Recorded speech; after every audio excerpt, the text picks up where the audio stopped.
আশ্বিনে কুখৰে মোৰ অযোধ্যাৰে প্ৰিয় প্ৰজাগণ অভাব অনটন অথবা বহি শত্ৰুৰ আক্ৰমণে কৰে নাকি জৰ্জৰিত প্ৰজাগণৰ জীবন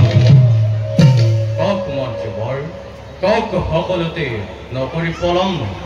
হয় মহাৰাজ সকলোৰে মংগলাজি অযোধ্যায় কিন্তু মহাৰাজ মন্ত্ৰীবৰ কিন্তু বুলি কৈ ৰৈ গ'ল কিয় আজি প্ৰায় বহুদিন ধৰি নিৰীক্ষণ কৰিছো আপোনাক গুণিমাৰ চন্দ্ৰহেন মুখনি আপোনাৰ দেখা পাওঁ বিষাদৰ কলীয়া ডাৱৰে মন্ত্ৰীবৰ ৰাজ কাৰ্যত নাই সেই পূৰ্বৰ সজীৱতা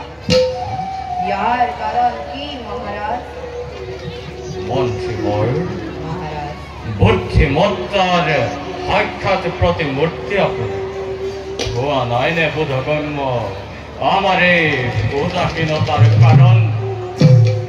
মন্ত্ৰীবৰ মহানিক্ষাকুকুলৰ ৰজা আমি সূৰ্য বংশী ইক্ষাকুকুলৰ ৰজা মহাৰজাসকলে অসীম পৰাক্ৰমেৰে শাসন কৰি অযোধ্যা ৰাজ্য ৰাখিছিল খ্যাতি এই ধৰাৰ পক্ষত কিন্তু মন্ত্ৰীবৰ জগত বন্দিত এই ইক্ষাকুকুলৰ শোণিতৰ ধাৰা স্তব্ধ হ'ব যেনে দশৰথৰ নামত আপুনিতো জানেই মন্ত্ৰীবৰ অদ্য পৰিমিত অপুত্ৰক মই লাহে লাহে লাহে লাহে যৌৱনেও মাগিছে মেলানি সন্তান নহ'লে এই মহান বংশ ৰক্ষ হ'ব কেনেকৈ কোনে কোনে দিব জলপিণ্ড দান কোনে কৰিব এই বিশাল অযোধ্যা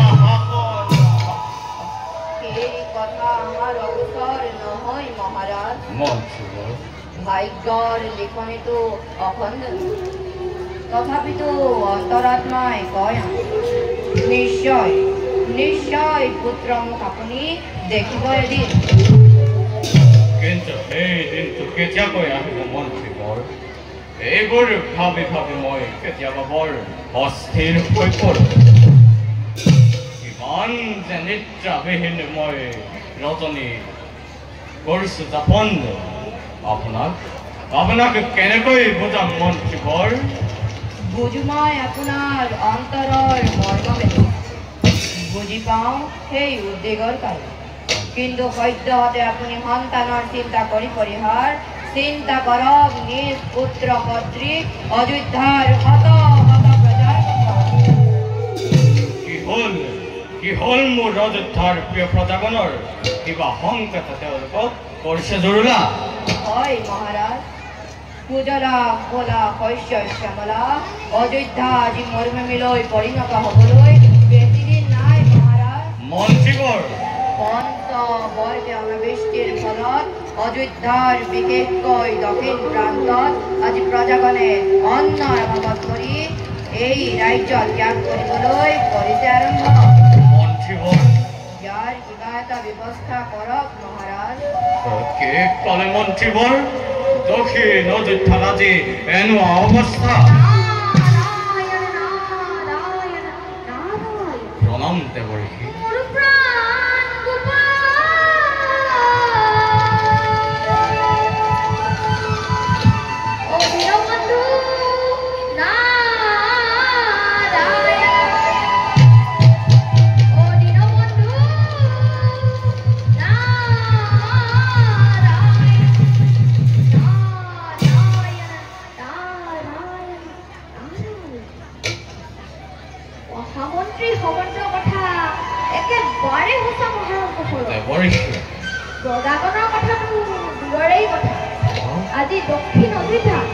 দক্ষিণ অযোধ্যাত শুনিবলৈ নোপোৱা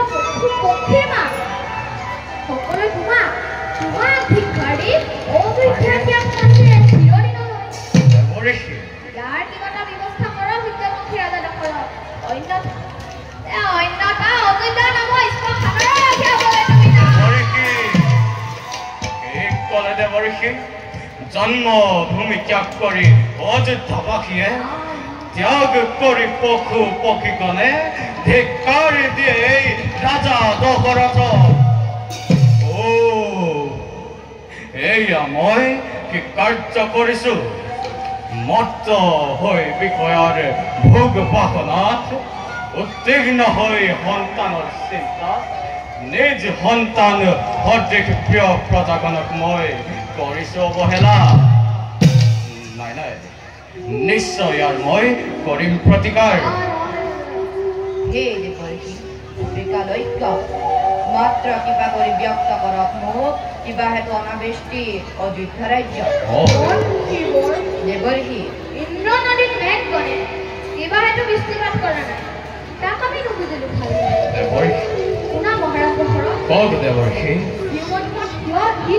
দিয়ক প্ৰথমে পৰিভ্ৰমণ কৰি অযোধ্যাৰ দক্ষিণ প্ৰান্তত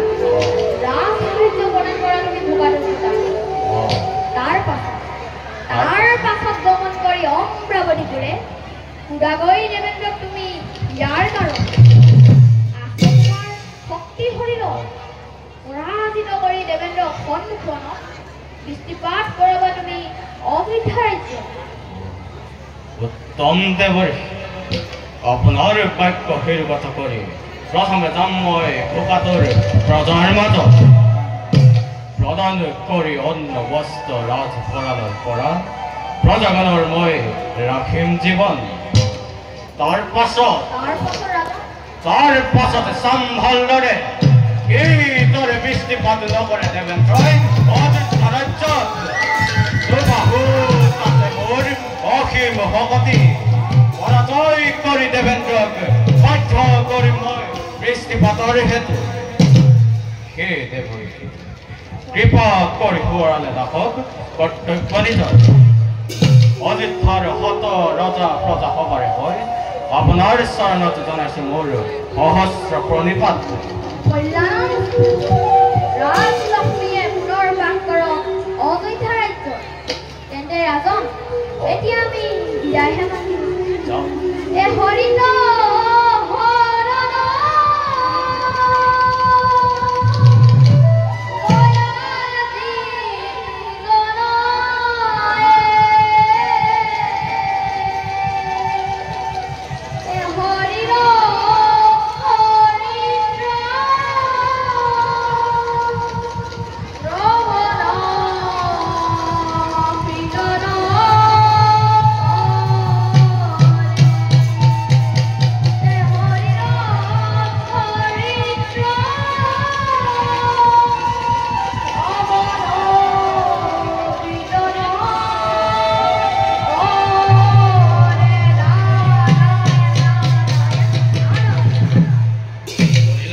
মন্ত্ৰীবৰে দেৱৰ্ষিৰ বচন বলক যাওঁ আমি অযোধ্যাৰ দক্ষিণ দিশলৈ বলক মহাৰাজ